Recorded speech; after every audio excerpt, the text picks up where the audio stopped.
Hello, Michel Juvet. Hello. We recently saw that the huge group BlackRock has decided to create an investment pocket in private equity.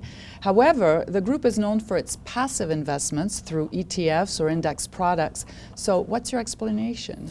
I think it's quite easy to understand. Markets were very easy to play for the last few years. There was no volatility. You just had to buy an ETF, an index fund to make money. The environment has changed due to the rise in bond yields. Now you need to propose to your clients and investors strategies which bring value above the investments in ETF and index products. But one could look at funds invested in listed shares, which would bring value compared to ETFs. So why do you need to invest in private investments? You're right. The new environment means we need to search excellence everywhere, either on common managed portfolios or funds, but as well in private investments. Now, private investments and private equities brings two new elements. The yield is above the yield we can have on equities. For example, for the last 10 years, the average yield was about 2 to 6% above the traditional investments in common markets per year. So that's a big difference. And the other element is there is a decorrelation between these investments and the listed investments. But I understand all that, but if quoted markets are expensive, I imagine that non-quoted markets are also expensive. They're probably expensive or more expensive than before, and the expected return in these investments will be lower than for the last 10 years as well.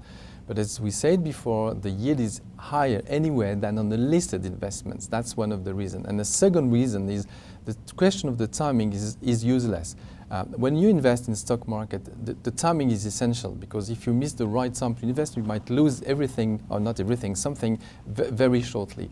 When you invest in private investments, the programs are made for a few years. So you buy today something, the next year something, and the year after something. So the question of the timing is useless. So for you, the tensions currently observed in the markets are not a problem for the non-listed investments? No. And really, the question is for the listed investment. That's more important for these investments. You don't think that the fundamental reasons which have pushed this huge development of private investments will disappear?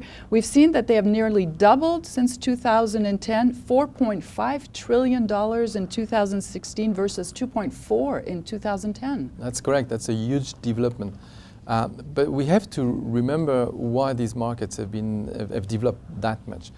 One of the main reasons is directly connected to the international regulation for banks. After the financial crisis, we asked the banks to raise equity ratios in the balance sheet, but in the same time to reduce their risk when they were allocating credits. That means that during that time, a lot of corporations and small corporations who wanted to get money and lending from banks could not find the financing. And these corporations had to find it through investors, through the private capital market. So this reason is not going to change. And the regulation is there for another many years. So this reason is still valid for a long time. Now, on the other side, the private investors have decided to allocate money to these investments because on the listed market, the yield have been pushed down by the central banks. That's the question. How are going to react these investors with the rise in the bond yields? Maybe there will be less interest or less appetite for these investments, but I suppose something fundamentally has changed in the traditional portfolio management today. We have to include these investments. In your conference at the end of 2017, you were sounding the alarm about the risk of inflation and higher interest rates in 2018, saying it's time to diversify investment portfolios in the non-quoted shares, which you called exoplanets. So what solution do you propose? Yeah, we call that exoplanet for all these illiquid investments, non-correlated to the common planets, which are the equities, the bonds, the cash, gold, and that kind of stuff. And I said it's time to decorrelate investments in a portfolio, and we have to go in one of these exoplanets, which is the private investments. So to do that, we needed to find a credible team with a long experience in these investments. We needed to be big enough to be able to reach the best fund managers in these investments, and we wanted to remain independent from the big financial group active in these investments. So alone was not possible. That's why we decided to join our forces with two other banks in Geneva, Banque Hale and Banque Paris Bertrand Sturza. And we launched this platform, Hermance Capital, which is going to be the platform for private investment for our private clients. And what strategies are you going to develop? There will be a lot of strategies because this platform has been created for many years. But to start this year with 3 new strategies, the first one will be dedicated to private equity on the mid-cap US companies. The second strategy is on the private equity on European companies.